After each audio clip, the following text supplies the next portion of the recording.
वो 25 से 30 साल की ऐसी युवतियों को ढूंढता था जिनकी शादी ना हुई हो।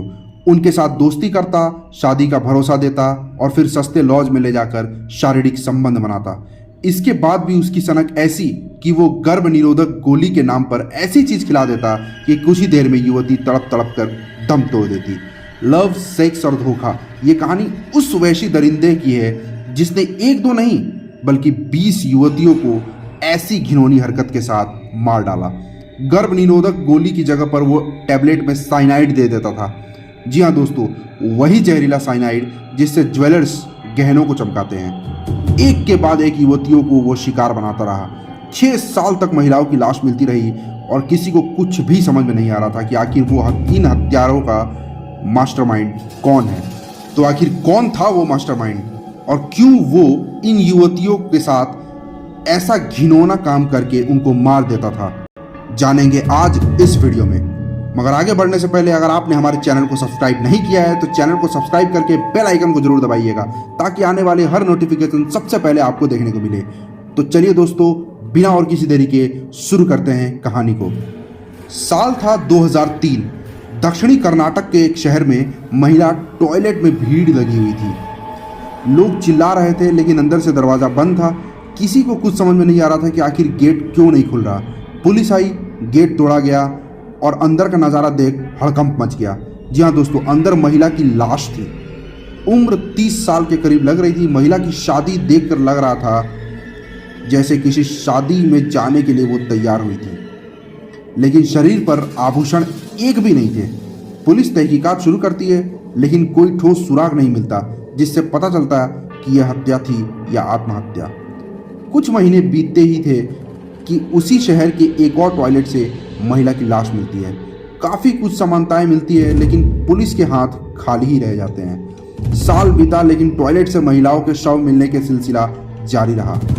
2009 आते आते कर्नाटक में 20 महिलाओं के लापता होने के बाद उनके शव मिलने की पुष्टि हो चुकी थी।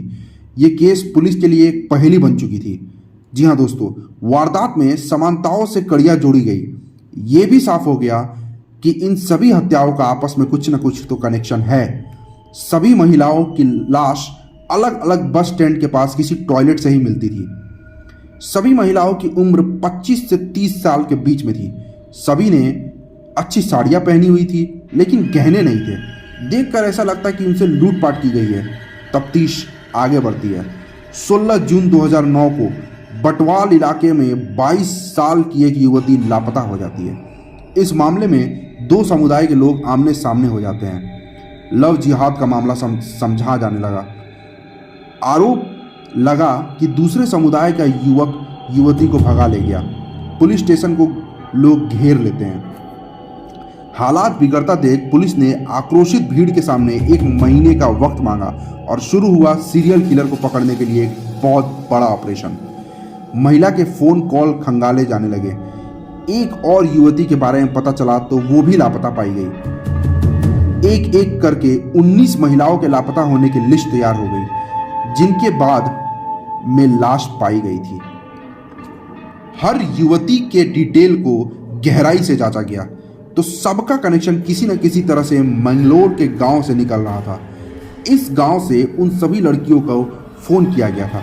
ऐसे में पुलिस ये मानकर चलने लगी कि शायद इन हत्याओं के पीछे लूटपाट वाला कोई गैंग या सेक्स रैकेट शामिल हो जो विरोध करने पर महिलाओं की मौत की नींद सुला देता है। तभी पुलिस के हाथ एक ऐसा सुराग लगता है कि डिपार्टमेंट में खलबली मच जाती है। दरअसल एक लापता युवती के फोन पर घंटी बज उठती है और कोई फोन पर हेलो कहता है। पुलिस ने कड़ाई से पूछताछ की तो पता चला कि उस शख्स को ये फोन उसके चाचा मोहन कुमार ने दिया था। संदिग्ध मोहन की तलाश शुरू होती है। कुछ ही घंटे में उसे मैंगलोर के पास डरलाकट्टा गांव में पकड़ा गया। पुलिस की पूछताछ में वो एक एक कर राज उगलता है तो कर्नाटक समेत पूरे देश में लोग सन्न रह जाते हैं। जी हाँ दोस्तों, सीरियल किलर आनंद बताता है कि वो ऐसी गरीब युवतियों को अपने प्यार के जाल में फंसाता था जिनकी शादी न हुई हो। दोनों साथ जीने मरने का वादा करने लगते हैं। बात शादी तक पहुंचती लेकिन आनंद युवती के साथ सामने भगा कर शादी करने की शर्त रख देता। वो महिलाओं के गहने और बढ़िया साड़ी लेकर भागने के लिए मना लेता, जिससे वो अच्छे दुल्हन बन सके। वो कुछ इस तरह से कहानी करता जिससे महिला को लगे कि वो शादी करने के लिए बेताब है और जीवन भर उसे खुश रखेगा। महिला को भी भनक भी नहीं लगती थी कि वो उसके साथ सेक्स करना चाहता है और उसके बाद वो उसकी जान ले लेगा। सब कुछ किसी फिल्मी स्टोरी की तरह सीन दर सीन चलता।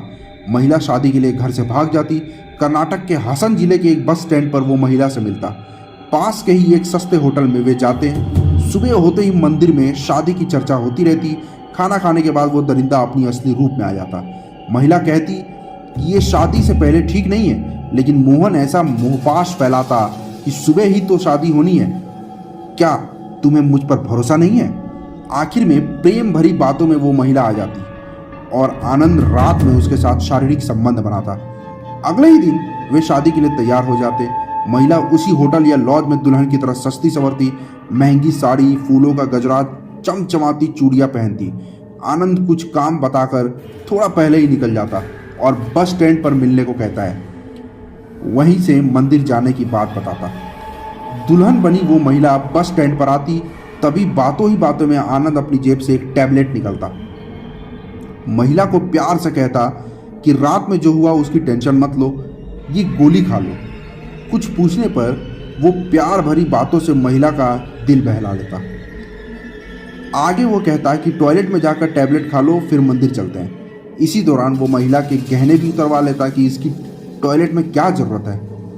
महिला अगर टॉयलेट जाने की बात पर ऐतराज़ करती या वहीं खाने की बात करती तो वो कहता है कि शायद दवा खाने के बाद कुछ प्राइवेट वाली दिक्कत हो, इसलिए कह रहा हूँ। आनंद वही एक बैग में महिला के गहने लेकर खड़ा रहता।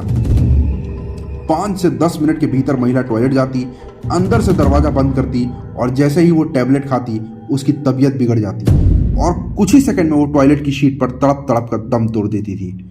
आनंद तब तक वहाँ खड़ा रहता जब तक कि वहाँ हंगामा या भीड़ न जुट जाती।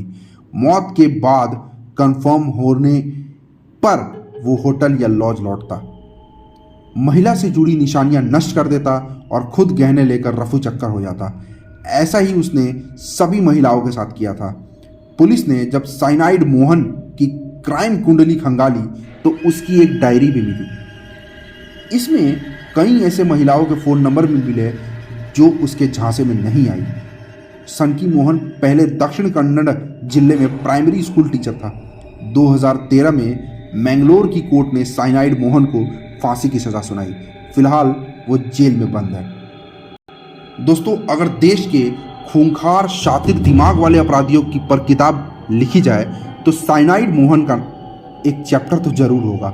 साइनाइड नाम से इस पर फिल्म भी बन चुकी है। तो दोस्तों, कैसी लगी आपको साइनाइड मोहन की आतंक भरी खौफनाक कहानी, जिसमें वो महिलाओं को साइनाइड की गोली खिलाकर तड़प तड़प कर मरने के लिए छोड़ देता था। हमारे कमेंट बॉक्स में आप अपनी राय दे सकते हैं, हमारे वीडियो के बारे में बता सकते हैं और आप अपना ख्याल हमारे कमेंट बॉक्स में बता सकते हैं कि आपको इस स्टोरी से क्या सीखने को मिली। अंत में जाते जाते दोस्तों, अगर आपने हमारे चैनल को सब्सक्राइब नहीं किया है तो चैनल को सब्सक्राइब जरूर कर लीजिएगा और बेल आइकन को जरूर दबाइएगा, ताकि आने वाले हर नोटिफिकेशन सबसे पहले आपके phone screen, tablet screen, desktop screen या किसी भी स्क्रीन पर मिले। लाइक करिएगा इस वीडियो को, शेयर करिए अपने दोस्तों और अपने फैमिलीज़ के साथ। मिलते हैं आपको आपके साथ अगले वीडियो में किसी खौफनाक कहानी के साथ।